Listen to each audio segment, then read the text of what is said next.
Hello, this is your State Representative Dan Griffey once again talking about the 2024 legislative session.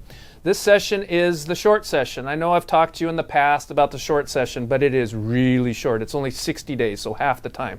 It does mean, though, that larger policies that really need deep dive looks, only kind of get touched at this year. I'm really disappointed after all the work that we did last year on the sexually violent predators being released into our community that we didn't hear a masterful piece of work that my seatmate and I worked on, Representative Couture, on how do we reform that process. We worked aggressively with the agency on coming up with the policy. By not addressing the policy, we think safety and security for the communities is in jeopardy. We also are wasting a lot of money. The courts right now, because of our process is so broken, are just ordering releases to happen and then setting up a funding amount. It just says, the agency, you will pay $34,000 a month for this individual to be housed in this home. We find that to be a large amount of money, and it can be narrowed down and safety improved if the agency took over running all of them.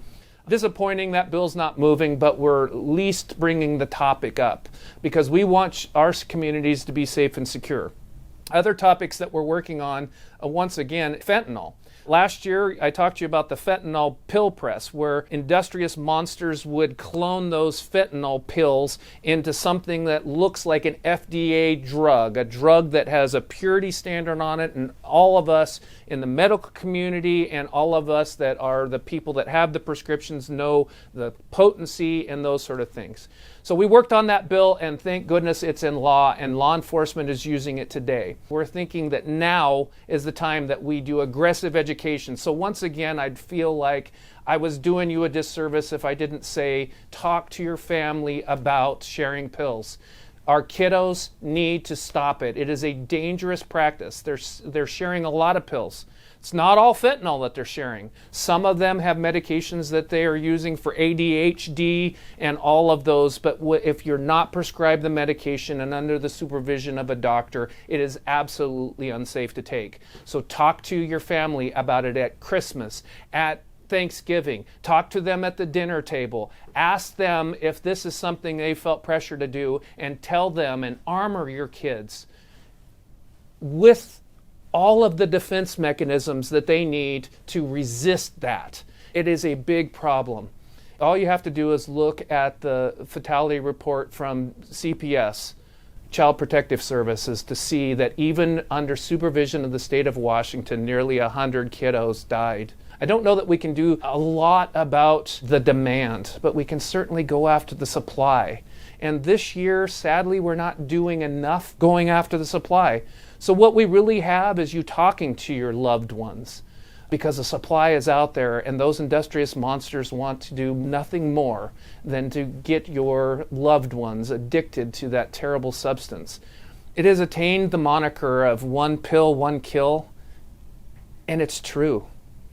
Those that have not used opioids before and don't have a tolerance for opioids, one pill, because there's no purity standards, one pill could be the last pill or the last breath that your loved one takes. It is that important, and since we can't get bills out fast enough for me to go after the supply, we're going to have to do something right and real about demand. And another exciting thing that's happening, all of the initiatives that hundreds of thousands of Washingtonians said that legislature needs to take up this year, the legislature's not going to take it up. Unfortunately, I have to tell you that the majority party refused to hear those bills. But you have an opportunity. We all have an opportunity. I vote just like you vote. We have an opportunity in November to tell the legislature what needs to happen. And in the guise of public safety, we get to tell the legislature that police pursuit is something that is right and real for Washingtonians, that we as Washingtonians want to keep our community safe. And the best way to keep our community safe is to give our law enforcement, men and women in law enforcement who are doing yeoman's work, to get ahead of this rise in crime and criminal activity. We can give them a tool back that they so desperately need to keep our friends and family safe. So thank you so much for listening. Call us, email us. We want to hear from you, and we want to get to working on these problems together. Right and real solutions are available for Washingtonians. Thank you so much.